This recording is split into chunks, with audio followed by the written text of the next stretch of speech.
It's time for your fan weather forecast brought to you by Havish, and Rotier. A beautiful day in store in the good land with a high of 85 degrees. It's currently 72 degrees here in Milwaukee.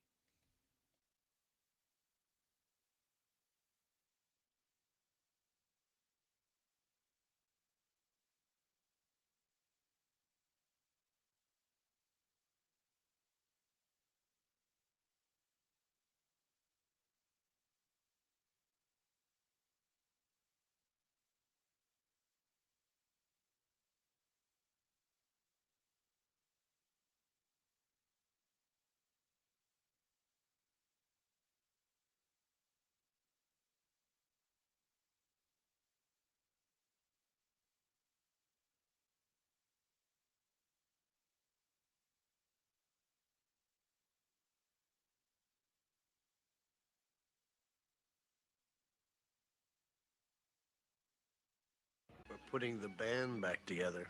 Forget it. No way. We're on a mission from God. I'm back, baby. I want you to put the word out there that we back up. Understand me? We back up.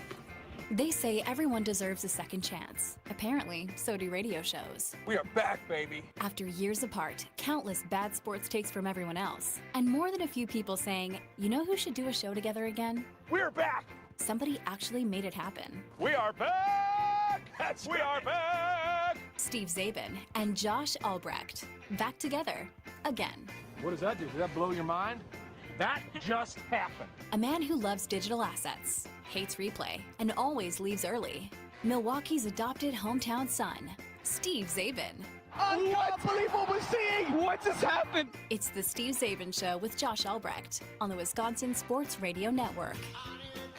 I feel like this is the first great awakening weekend of what is going to be yet another glorious football fall season. We had the first tackle game last night on television, the Hall of Fame game between the Cardinals and the Panthers, two of the most irrelevant franchises in the NFL. It had a great finish to it. I didn't see it live. We were at State Fair, but I saw the highlights. So that is the first little box that is ticked. Tonight, the Packers have family night, a tradition unlike any other, although it's a recent tradition. They didn't start until 99. They stopped it for a couple years after there were some injuries. But it's a cool thing, and LaFleur says tonight there will be some live tackling, quote, for some of the young guys. I'm like, what the hell is even that? What does that mean? But we'll get into that in due time. Welcome aboard, everybody. It is the Steve Czaban Show with Josh Albrecht. We're here for a good time. Not a long time, so let's make the most of this hour. State Fair, Josh, one of your favorite things in the whole world, and I got to see it up close and personal for the first time ever. Had never been. State Fair, check, off the box. Yep. I know you are dying to know. Others are wondering, well, what'd you think? We're waiting, right? Now, do you think I would dare come on these airwaves here in this wonderful city with these wonderful listeners and say, didn't care for it? Do you think I'd do that? 1,000%, yeah. No, yes, I would not. If you didn't have fun, not. Yeah, you bet. No, I would not. No, I would not. I wouldn't do it. I know how important State Fair is to the people of Wisconsin. I know how much you love it. And so I would never blaspheme it in any way. I would at least feign a certain amount of, oh, yeah, it was great. But I'm going to give you the honest answer because it is in the positive direction. I was pleasantly surprised. It was better than I thought it would be for a variety of reasons. Now, you were quick to tell me we only did about 20% of the fair. I said 25%. 25%? Yeah. Okay. We didn't go to Spin City where all the rides are. Yep. Didn't go see the Nope. farm animals. Nope. Missed the animals. Yep. Didn't go see a proper big venue name at the big concert venue. So there's that to do as well. What else did we not do? The Expo building. Okay. Which is a huge part of the fair. All of the shops. What? Oh, the shopping. Yes, all the shopping. Buy stuff. Oh, at the fair. Wow. Tons of stuff you can buy. You can get your ShamWows and your vacuums and They're not still selling ShamWows. Oh, yeah, of course. You see people walking around and with plastic grocery bags. Okay. With their ShamWows in them. Okay. Mm-hmm. All right. Well, it was better than I expected because I was unaware they had built so much permanent infrastructure for the fairgrounds, that there are, nice little bars and pavilions to sit and to eat and to listen to music.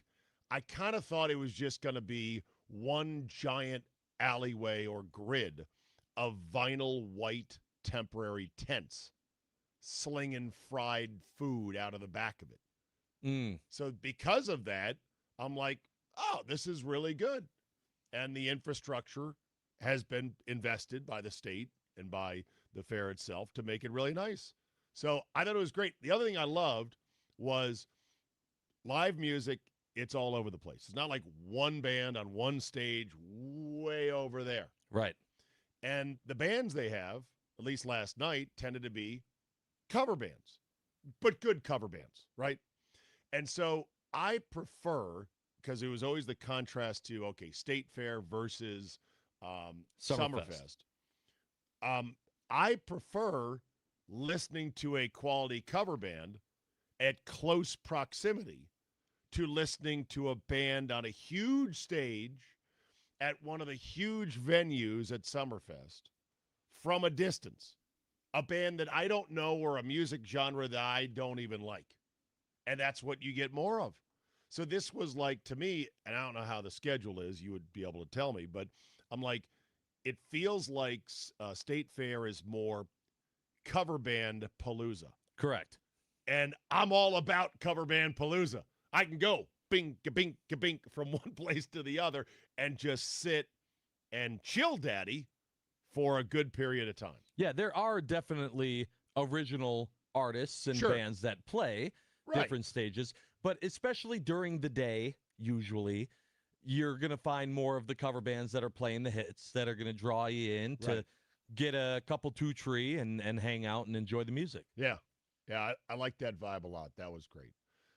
You and I went through the Sporkies winners, the top three. We did. We went through a lot of the food, which I was like, all right, I'm going to have Zay be a part of this. Completely forgot. You weren't touching so much of that. I went 0 for 3 on the top three Sporkies winners because they all had something objectionable to my 10-year-old palate. Green. All of them had something green. Right. Even if it was super tiny. Literally, Julie was going through. She was like, it has this, this, this. You're like, yeah. It has cilantro. I'm out. That was it. Like, out. Like, oh, okay. There was even some little sweet treat that were like these little chocolate-covered bonbons. And I looked down at it askance, and I spied what looked like coconut. Yes. And I said, is that coconut? And you made the mistake of answering truthfully, yes. And as soon as you said, yes, that's coconut, I said, I'm out. That's it. El Baldo, nope. Out. Nope. Done. I was like, all right. So the number one winner was the big blazing balls. Yes. And those had chunks of onion, chunks of cilantro, no chance. The second thing was it the pizza? No, the second was the cone. Oh, yeah. The there was a cone. pretzel cone, which had mustard cheese all over it. Yes. And also had onions. And I hate mustard. So as soon as I saw mustard, I'm like, out. I'm out. The third thing was a pizza. Al Pastor pizza with pork. Pastor pizza. And I was like, okay, this one might have them. You're you like, can do pork. You're like, this is like meat pizza. I'm like, great, meat pizza. You guys go get it. It's got chunks of green stuff all over it, including pineapple. Yeah, it also, which was not green. But yeah, so on top of that, there was pineapple. It was really good. I'm sure not it was. Not that you would know. I'm sure it was. Yeah. I did like the candied bacon cheese curds. Yes. The cheese curds, I mean, first of all, the cheese curds. So they're going to be good. But those were good from Lefts. They were outrageously good because, well, first of all, Josh got served a order that was just plain cheese curds, and he was like, these are not the real there's no variant to this. This is just standard stock cheese curd. And you went back to ask them, and they're like, oh, yeah, no, they gave you the wrong one. Right. So then we got the right one. And the right ones, it was a delicious, kind of fiery, little bit hot. Mm-hmm. And they were so fresh out of the fryer. They were so gooey. They were outrageous. Yeah, those were really good. The cheese curds from Saz's were really good. I mean, there are tons of good food. The pork rinds there were like the chicharrones, Tinga Tango chicharrones at Blue Moon Tavern were our favorite food of the night. Not you didn't try it, but Julian and my favorite food of the night came from there. The pork rinds were incredible. Yeah. Way better than any of the Sporkies. Yeah. So the TikTok is coming. It should be posted after the show. Your TikTok account, once again, is? That one is at Polar Bear Josh.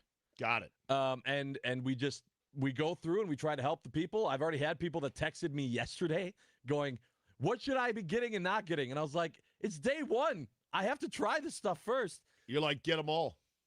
But no, I mean, hit for the cycle. Again, this is the thing we've talked about the Sporkies with their judging. You know, we go in every year. People see the spork and they go, oh, this is the one we have to try. And so we go there to go, nah, save your money. Put your money elsewhere. I mean, taste in food, much like taste in music or taste in women or clothes, it varies wildly from person to person. As my dad would always say, there's no accounting for taste. There is no numerically accurate, this is how it is. It's all personal preference. Sure. But yeah, it was a great night, and Wolfie rolled around with us. Yeah. His family came as well in their little covered red wagon with his two youngins. He walked to the state fair because they live so close. That's cool. Mm-hmm. Just be a couple blocks away. It'd be dangerous for Wolfie going there almost every night for the next 10 nights when it's all said and done. And we had several fans come up and say, hi, guys. Great to see you back here. Great to have you guys back together on the radio. That was very nice. Yep. And then the strangest thing happened at the end of the night. Wolfie got recognized by a dude at the bar. Yes. I mean, sitting in Brian between Wolf, you and I. Brian Wolf is a cherubic and eye-grabbing character with his angelic face and his goatee and just his dimensions and his way of being, So I can understand. He was wearing, of course, a big pink shirt. Right. So he stood out. But the guy recognized him from 5 golf TikToks that he posted when we went to Jacksonville to see the Jaguars-Packers game 3 falls ago. 3 years ago. 3 years ago. Sitting and the TikTok you were like on a golf trip you were a part of. Yeah. You're sitting right next to him. He goes, that guy's famous. I know him from something. Sends his girlfriend to come and say to Brian, in between the two of us, I'm so sorry. I think that my husband or my boyfriend thinks you're famous. Brian looks at me and goes, no, you mean him. Points at me. And he goes, these two are on the radio. He goes, no, I don't know. He pointed at you. He said you. It was awesome. That's right. And that's so great. That is a current commentary on the way the media world is evolving. Yep. I saw one of your TikToks 3 years ago. To be TikTok famous is more glorified than being on this right here. The radio. Humble. Humbling. So after he said, hey, nice to meet you, and we're going to go now, he gave me a perfunctory nice to meet you handshake. I'm just like, don't worry about me, bro. You're good. You're good. You just came to see the goofy-looking guy in the pink shirt you know from TikTok. Yeah. Stay with your heroes. Brewers 5, Pirates 2 yesterday as Dustin May gets going as a Brewer. This tweet, I thought, was a perfect little conversation starter. And I understand it's meant to be sort of intentionally dense. This from Adam McCalvey of the Brewers. Dustin May's Brewers debut. 6 innings, 3 hits, 2 earned runs, 3 walks, 5 strikeouts, 1 home run. Tarek Skubal's Dodgers debut. 6 innings, 4 hits, 2 earned runs, 2 walks, 6 Ks, 1 home run. Discuss. Right. Just one word. Discuss. Their stat lines are virtually similar. Mm-hmm. The Dodgers lost. Yeah, They he took got an L. swept by the Cubs, Mm-hmm. who we had a discussion about. So Wolfie's like, Josh, you just want this thing to be 10.5 games with a week to go, this race. And I said, You're like, damn right. Yeah. Right. You're Sure damn do. right. Because once one fear is finally vanquished, like we're going to blow the division, then Josh can move on to his next fear. That's how he looks at life. Like, okay, good. Don't have to worry about that. Now let's go worry about the next thing. Okay. But Wolfie's like, no, I want the Cubs to still hang around so that when we get to these two big series in September, we can whip their hearts out right out of their beating bloody chest and hold their heart in front of them as it dies and squeezes out the life in our hands and say, ha ha ha ha, ha. Boom, boom, boom, boom, boom, boom. Fatality. Dead. Right. Yeah. But the whole thing about Dustin May, Tarek Skubal, lines are virtually similar. It's one outing each. Correct. But the way that McCalvy positions it, discuss, is actually a good starting point.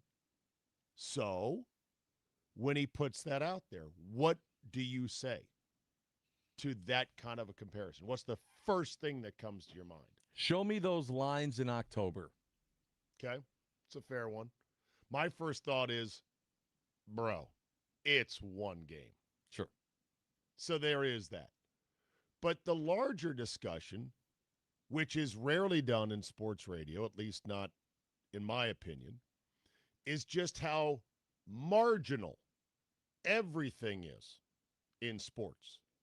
I try to use it at times when any given football team in any given season might lose any given player who is perceived to be super duper important, right? Mm-hmm. And I will sometimes have to remind callers who get hysterical, hey, it's not like they're going to play with 10 guys. They'll have a replacement for this dude, you know. Sure. And wait for it, the guy who's going to replace him is not going to be a dude off the street. He's not going to be some club player. He's going to be a professional football player as well. And the game is 11 on 11 with a myriad number of ways to score points. And the game lasts 60 minutes long. Now that we've zoomed out, can you please calm down about player X not being in this game? It's all marginal shades of better and different. And I'm not dismissing the fact that unique players with unique skills don't obviously tip the odds in your favor. They do, but it also helps that they do that over a longer run course of games. And when I say longer run course of games, I don't mean 5, I don't mean 10, I don't even mean half a season. You have to get to a large sample size to really start feeling the benefits of a so-called difference-making player. And the fact that the Brewers were going to have to give up so much for a guy who is going to be on such a short-term rental, it should make even more common sense to anybody still griping about this, that this was the wrong guy for the wrong reasons at the wrong time. And I'm glad they passed on him. I'm glad that Scott Boras and Skubal pulled their strings, did their machinations to get him where he wanted to go, the Dodgers. Mm-hmm. Can I say that on the radio? Yeah. Make that gesture nobody can see because it's radio? Have fun, buddy. By the way, 6-game losing streak for the Dodgers. Yep. I'm not buying that either. Yeah. But obviously, if it gets down to it, if we're in a super high leverage game 3, game 5, game 7, whatever, in an NLCS or the World Series, may God deliver us such glory. Amen. If you're in that spot, yeah, you do want Tarek Skubal. He's better than Dustin May. You do want him in that spot. He may perform better when the chips are down, but he may not. But that's where, obviously, you're going to pay for it. But you have to pay so much for that chance for a marginal improvement in terms of a guy, it is so often not worth it. So that would be my discussion off of that tweet from Adam McCalvey. Brewers win. Twins in town next. Tonight, we got family night. I want to talk a little bit more about that. And this comment by LaFleur about young guys getting some tackling leaves me completely baffled. But it's a typical Matt LaFleur thing. More importantly, straight ahead, Josh. Yes. He paid $22,000 to call one inning of a Major League Baseball game, and I'm going to tell you why it might be the cheapest price anyone has ever paid for it. That's next. Steve Czaban Show with Josh Albrecht right here on the Wisconsin Sports Radio Network from the Potawatomi Sportsbook Studios.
Oh, yeah.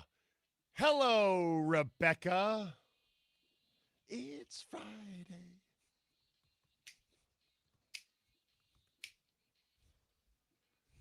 You know, Rebecca Black is on tour this fall. I did not know Not that. coming here. Oh. Is Hold coming on. to D.C., though. Coming to Chicago, by the way. Yeah! Yeah! All right. We did invite our old friend Scott Dolphin from FM 106 to go to the ball game the other day, but he couldn't make it. Nope. Did I tell you that? Yep. Yeah. Said he was visiting a friend who was sick in the hospital, and I said, good for you. That's Dolph in a nutshell. He used to always really give us a good, Big fan. enthusiastic punch in the air. Okay, welcome back. Steve Czaban, Josh Albrecht here, getting things done in 1 hour's time. We've got Let's Goes and No-Nos to get you set for the weekend coming up here in just a second. And I do want to talk a little bit about family night, the Packers, and LaFleur once again going, huh? What are we doing What's here? that now? What are we doing now?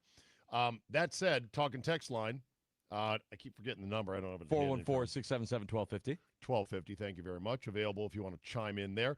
And I know, because I just went on this extended, not rant, but extended monologue about the notion of marginal improvements when it comes to one player versus the other, and how you got to completely water down your expectations because it's not nearly as great as you think.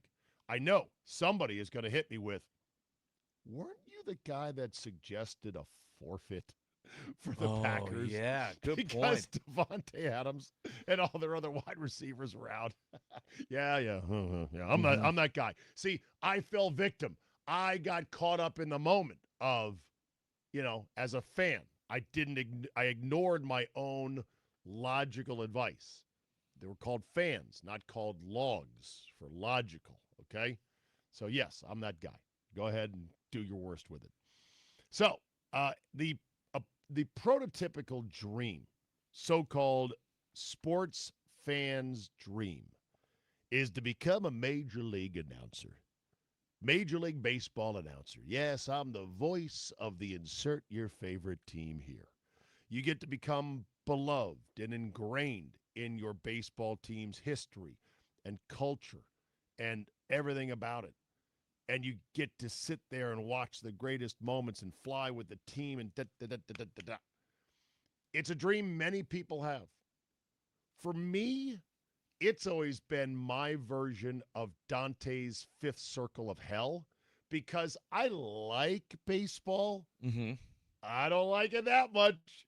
I don't love baseball to the degree that you have to love baseball to want to then call baseball games every single day for 162 games a year. Sure.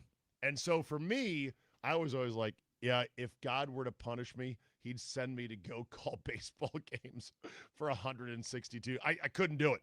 It's just too much for me, too much baseball. But I understand those who love the game. And if you love the game and have always wanted to call the game, then this guy in Philadelphia, his name, I don't have his name handy. He paid in an auction $22,010 for a single inning of calling the Phillies game on television. Now I'm going to play this for you. Louis Kolb. Louis Kolb. Go ahead, Aaron, and let's hear how this went down the other night in Philadelphia. We are headed to the third inning. Phillies on top 2-1, and we're pleased to welcome Louis Kolb from Medford Lakes, New Jersey. He is our Phillies fantastic auction winner. He outbid the competition to spend an inning and do some play-by-play in the booth. And Louis, welcome. Glad to have you here. Thank you, Scott. It's a thrill to be here. It's a lifelong dream to be in the Phillies broadcast booth. So here we go. Painter to the first pitch. Pause. All right away with the announcer voice. All right. Okay, everybody, and welcome to the ballpark. We call that in the business puke voice because you have to sort of, mold your esophagus in a way that sounds like that you're about to puke, but then dial it back just a bit. Hey, everybody, welcome to the ball. There we go. A little There's nasally. where you go. Right, nasally and a little bit pukey in the throat. But okay, let's continue on with Mr. Kolb. Strike one call. Phils with 2 in the bottom of the second to take the lead. As we start the top of the third now, Painter delivers. It's bounced foul towards the Phillies dugout. And they count 1-1. Phillies winning the first 2 games of this series. 1 more to go tomorrow night, and then a 3-game set with the Blue Jays over the weekend. Now Painter delivers. It's a check swing. It's a called strike 3. He got him. So Ortiz down.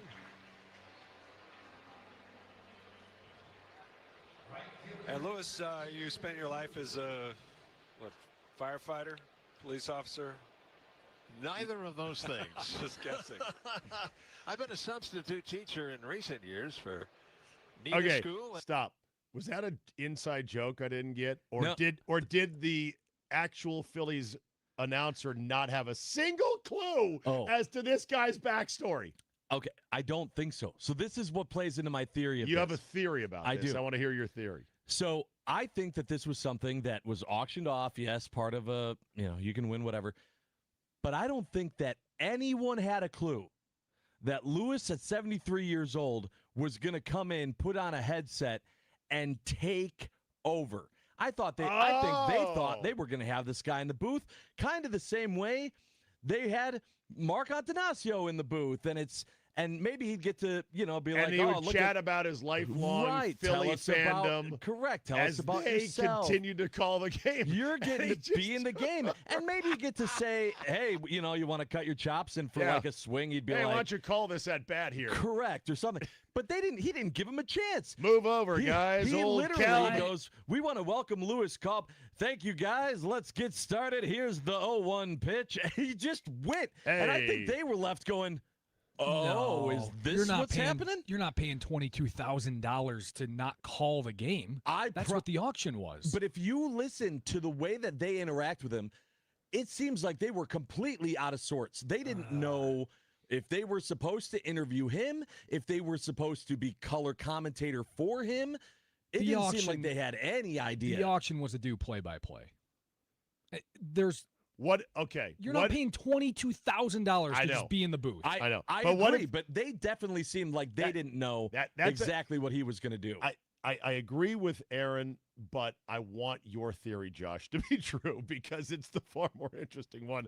That it was a complete swerve where he's like, okay, everybody, the K train is now in charge. Here we go, Right. Phillies fans. And Lewis Kolb just takes over and starts doing this.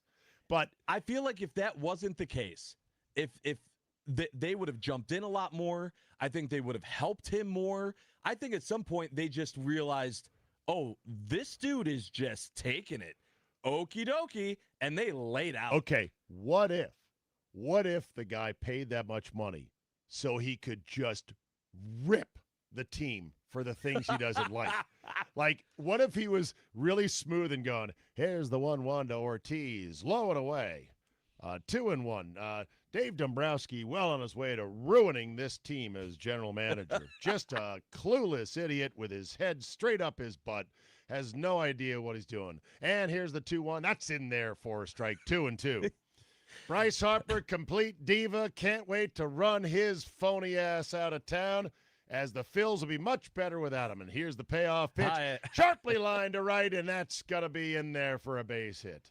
So, as I was saying, this lead is completely fake by the Phillies, and we're going to blow this. That'd be great, wouldn't it? That'd be fantastic. It's so funny as they're trying to cut the cord. They're like, we can't stop him. He paid $22,000.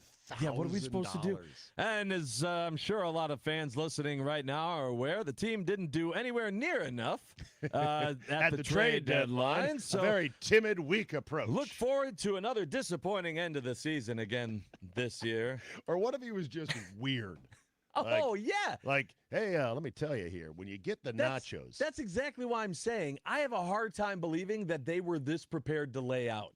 So many variables existed that for the professionals to just, because, I mean, the clip's online. It's almost 7 minutes long going through the entire, inning. But for them to lay out that much, there's no way that at some point they didn't just like tap each other and go, just lay out. This guy's killing it. What's happening right now? Let him cook. Right. Let him Lewis cook. Czabe cook. Yep. Well, this post, I think, puts it in perspective. A Philly fan paid $22,000 at a charity auction to call one inning on the radio, and everyone's joking, give this man a job. Here's why that joke is funnier than people realize. The job he'd be applying for is statistically harder than making the major leagues as a player. Run the math. 30 MLB teams, each of them 2 or 3 full-time play-by-play voices on radio. Sometimes they cross over to TV. It's not much. Mm-hmm.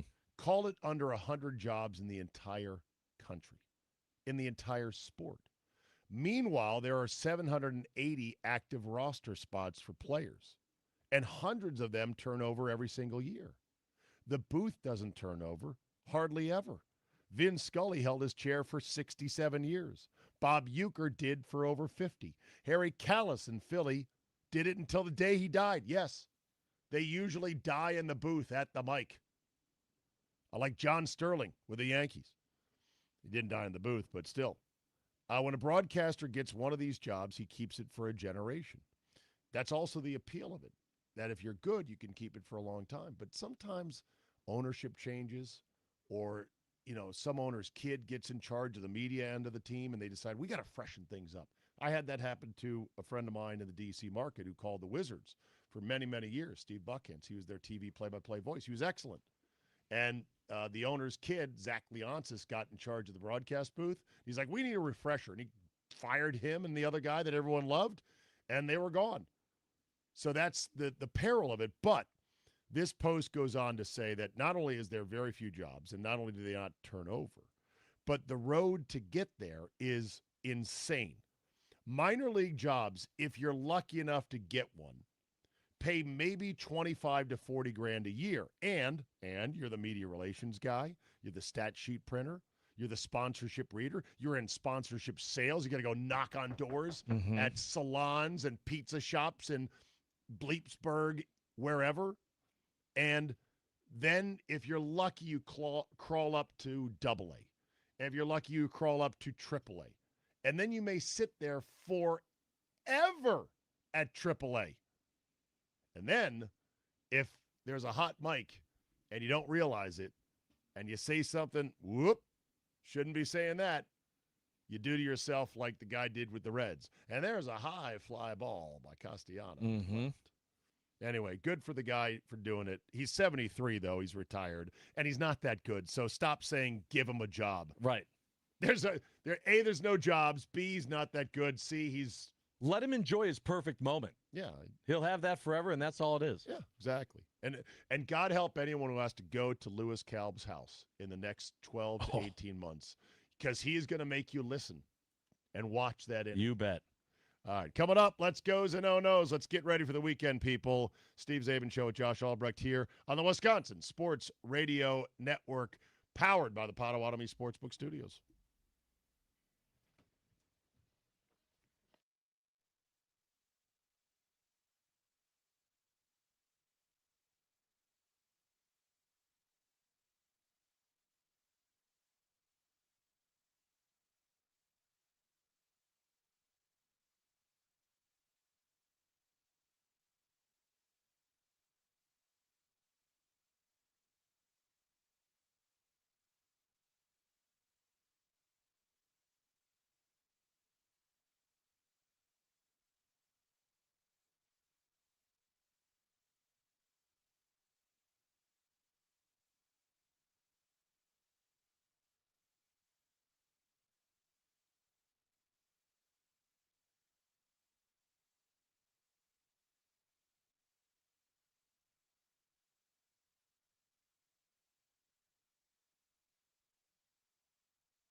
Oh, yeah, baby. The weekend is here. Kind of here. Kind of here for us. Well, it's here for us. It'll be here for you coming up soon. We got to work on this.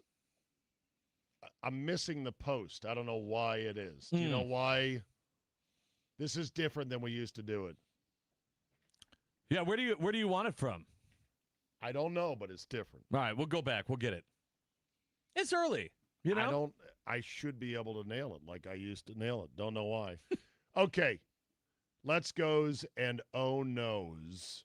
Hit us up on the talk and text line for what you're both excited for this weekend, Let's Goes, and what you might be dreading. Responsibilities, work, shall we say, difficult relatives or friends or people you're going to have to deal with. The Oh No's. This is a safe space, people, so you can go ahead and share with us. Let's Goes and Oh No's. 414-677-1250. Let's go. Family night tonight. I love this tradition, which has only been around since 99, and it's been a little bit off and on. It was McCarthy canceled it for a couple years because Balaga got hurt in one of them, and live fires. Like, we can't be having guys get hurt on firework night. That's stupid. But then they brought it back, and it's, of course, been corporately leveraged, and it's fine. It's a practice at night under the lights. Other teams have mimicked this to much less, I would say, sizzle and enthusiasm, because other teams in other cities don't have what we have here, which is a unique community of people that love the Green Bay Packers and come flooding out of every nook and cranny of this great state to go to the game because it's free and you get to be in the stadium. And for many people, they've never been to an actual Packer game in the stadium. Right. Tickets are not cheap.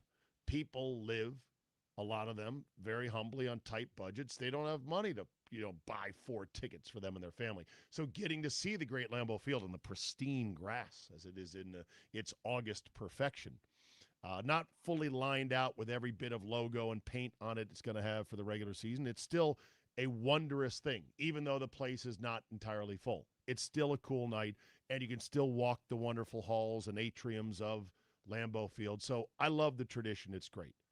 I don't want anyone to get hurt, though. So the Let's Go is family night. That's great. The Oh No is LaFleur saying we're going to have a live session or two and get some hitting in and some tackling in, quote, for the young guys. What? Why? What do you mean by young guys?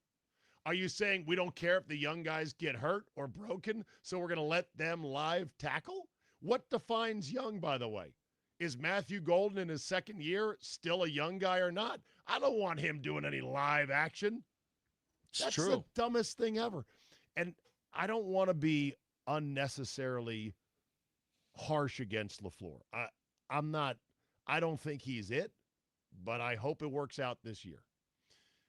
Why does he say things like these? Why does he do things like that we're not going to have our refs at practice signal good or no good on Trey Smack's field goals? Yeah. Is he going to instruct the referees if they kick a field goal tonight to also not say whether it's good or not? Right. How are they going to do it on the scoreboard? Like, ignore that right there, Family night, by the way, is not free. It isn't? No. People texting in and saying $10 to get into family night. Oh. Has it always been 10? I don't know. Aaron's saying yes. Okay. It's always been 10. Been $10. Okay. All right. It's virtually free. Yeah, $10. It's $10. Come on. Is that good or bad? I mean, it's good. It's $10. Great. It's $10. You pay $10 to then buy an $8 bra. Come on. $10. Come on. Okay. But yeah, so like these kind of things really make me wonder about LaFleur sometimes. Like, what coach says we're going to have some live tackling for the young guys? What value is that? What do you mean by that? And have you actually thought through the logic, coach? No. The young guys you have are every bit as important. Brandon Cisse, who continues to cook in camp, and everyone's like, this guy's really good. He could be one of our starting corners. He's young. Mm-hmm. We don't need him diving to break up a play tonight. Well, and that's it. He probably meant like the rookie 4th, 5th stringer type guys is my assumption. Oh, But okay. The young guys, knows? meaning the unimportant future truck drivers, may get some live practice. Right. Okay. Be able to say that, yeah, I hit a guy on Lambeau Field type stuff. Maybe. Okay. I don't know. I won't read too much into it. Let's go. Glorious warm summer nights. We got 85 today, 81 tomorrow, chance of thunderstorms Sunday, but that could fall apart at any time. If you don't like hot summer nights, warm summer nights, T-shirt, shorts, comfortable, I've got no use for you. Winter is coming, and it's going to be brutal and long. You should dream about these days and nights. I don't want to hear anyone saying, it's a little hot today. It's too hot for my liking. Shut your face and enjoy summer, okay? There you go. School's not in yet. That's great. Let's go. Brewers in first place. Let's go.